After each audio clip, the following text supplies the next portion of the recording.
Good morning. Happy Sunday. Today's coffee is brought to you by a Canada Dry Fruit Splash. It is the fizziest thing I've ever put in my mouth, and it tastes like melted freeze pops. Oh, fuzzy melted freeze pops. That's instead of coffee today. That's what we got. And the Bears game on. I had a little coffee with Anna break yesterday because I was moving things around and getting some stuff done and curating stuff for the salon and just was go. And then my aunt's 70th birthday party was last night. And it was delightful. Look at the pictures that we got. So there's a story about that moon, which is delightful. There's a picture of my aunt's parents at the World's Fair in front of a moon like that. And then they had it recreated for my cousin's wedding. And then we had so many people had pictures in front of it. And Shane and I weren't together. And so I didn't have a picture of him and I in the moon picture. But so many of my cousins and their spouses do. And so when we went to the party, we walked in and the moon was there. And I literally balled up. I was like, Shane, will you take a picture in front of the moon?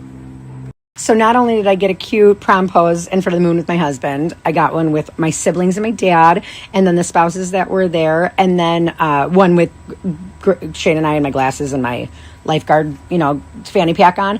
But then, of course, there was this picture of Mark and Shane. Are there two best friends that ever could exist?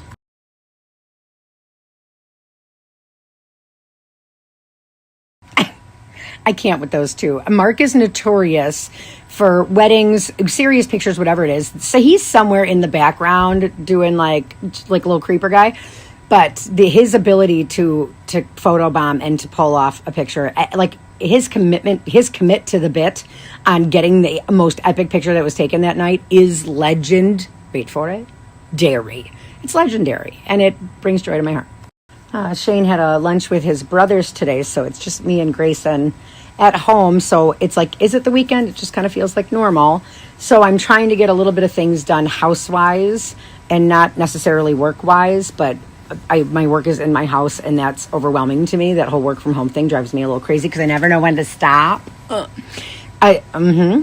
So my sister-in-law said to me today, she goes, "Are you working on quilts?" And I said, well, yes, like in the A mission of life, like that's the main storyline. But the B side is that I'm recording and launching a vlog and some patterns for projects I've worked on and classes.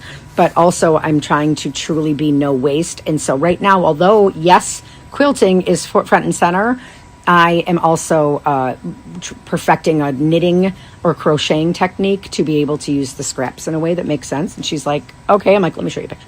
So I showed her the picture of the pillow that I had made that I don't know what it's called. It's not a rag pillow, but it's like a tassel-y fluff pillow. It doesn't have a name yet.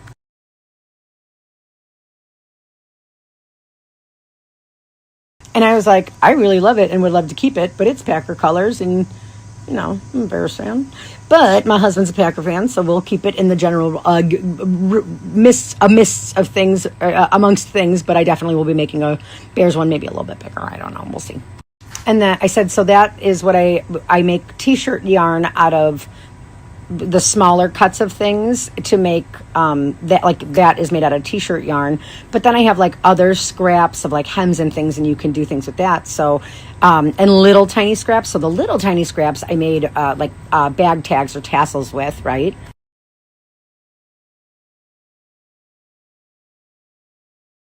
And I was like, and I can make tassels out of those, or like little purse, like keychains kind of. But that technique of using that yarn, as long as you're not using like remnants that dogs really like to chew on, they make a very strong rope pull. So I'm working on how to do that. And she's like, oh, and I was like, and I'm also working on how to crochet like a yarn rug that would be good, but also washable. Because I truly want to go no waste. I want the amount of waste to be so minimal that I'm passionate about it, where I need to get organized enough to be true no waste in order for this to be successful, because I got doom boxes of just so much scrap fabric. Bloop. So I showed her this picture of the first rug that I kind of hooked and put together, where I was like, okay, I understand the theory of and making the yarn and putting it together, but it wasn't perfect, so I ended up taking it apart. But here's the first prototype.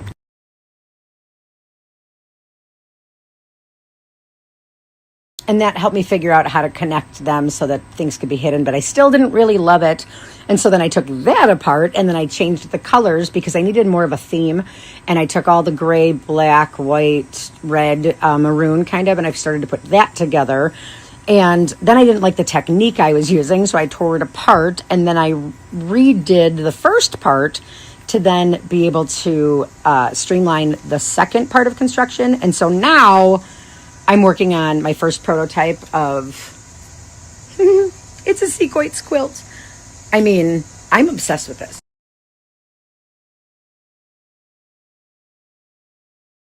And I'm completely obsessed with how it's turning out. And so now I'm not going to take apart. Usually I would get to this far and that's when I would be like, nope, start over. So it's like, okay, now I have the theory and process down. So now I know how to organize it. I don't have to have a bag full of just weirdly cut shapes. I can cut everything down to the width that it needs to be to make the yarn. And then depending on how many pieces of yarn I have, I can then either use it to make a rug, a dog toy, a tassel, a keychain. There's so many different uses for that type of material where sourcing it individually gets expensive, but when you have remnants of it, that lights up my brain and I'm grateful for it. So that's, it's taking everything in my being not to just go and close the door to my workshop and just bury myself in fabric until I come out with 1,000 rugs, which I could potentially do. But today we are exercising our restraint muscle. I don't know. Anna, just because you can doesn't mean you should. But the good news is Grayson grew like 6 inches in a day. And so all of the clothes that don't fit, like our little kid hole in the knee or whatever, I can start to not feel the pressure of having to resell the lot of them or donate them to somewhere that doesn't feel like if they're not the highest quality, I feel bad donating them to a good cause. I'm collecting all the good clothes to give to Antioch Traveling Closet, but all the stuff that has a little bit of something, I am going to reduce, reuse, recycle. Not only because it's good for the environment, but because I cannot be emotionally weighed down by the amount of scraps that I can produce when I go.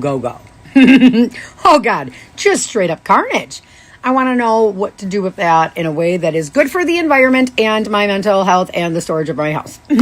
Because I am a little nervous about the collateral damage I already have to go through from the quilting experiences that I have had in the past. So to set a future Anna for success, we're going to make sure that we know how to organize what we know is coming in, because we don't want to I don't want to shortchange myself. The hair salon, I was explaining to my sister-in-law, the hair salon's always been an art studio. If you get 1B a hair color on something, that's the equivalent of spilling paint on the garage floor. But it's a smaller room and ventilation. So it's anything that needs to be built or put nails, screws, or be cut, that shit's going to be worked on in the workshop in the garage.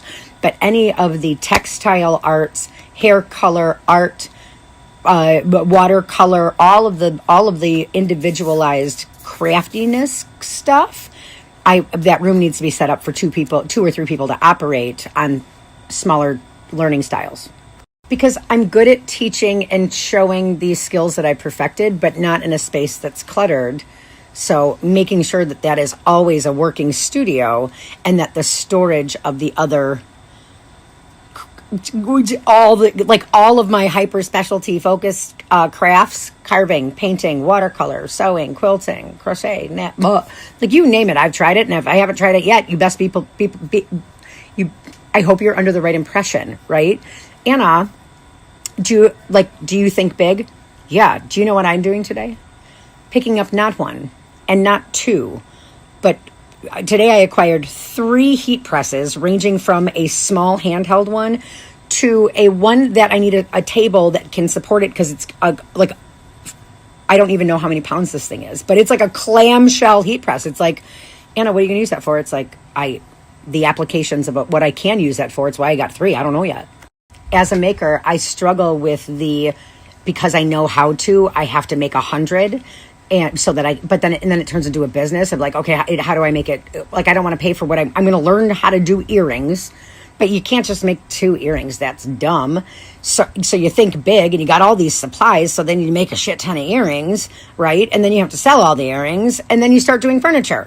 And then it's a wash, rinse, repeat, carving, furniture, quilting, all of it. Like there's not one thing out there that I don't want to learn. I just have to learn not to go all in ham like I have in the past.